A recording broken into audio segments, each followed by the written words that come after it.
Kabiyaon na kaayo ko sa akong uyab. Human ako na diskubre. Ngawang-wang na di ay kaayo ang iyang imburnal. Tinuod na DJ Sam o mga viewers nimo. Nawa gyud ang akong feeling sa akong uyab, humanwa ra katunga ang akong tabadidoy sa iyahang imburnal. Maayong gabi idi ay kanimo, ingon mana sa imuha mga viewers og tigpaminaw ning imong programa online. Itago na lang ko sa pangalang Berto.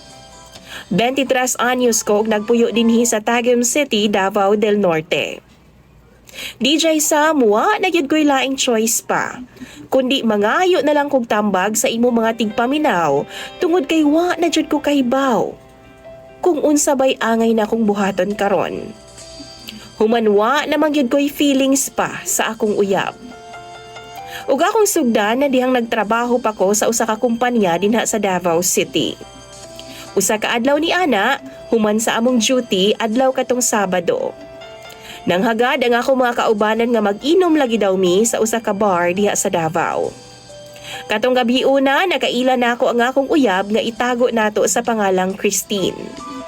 Si Christine, DJ Sam, usa ka dalaga. 21 anyos og nagpuyo sa Surigao City. Payaton siya DJ Sam og tama-tama lang pod ang iyang height.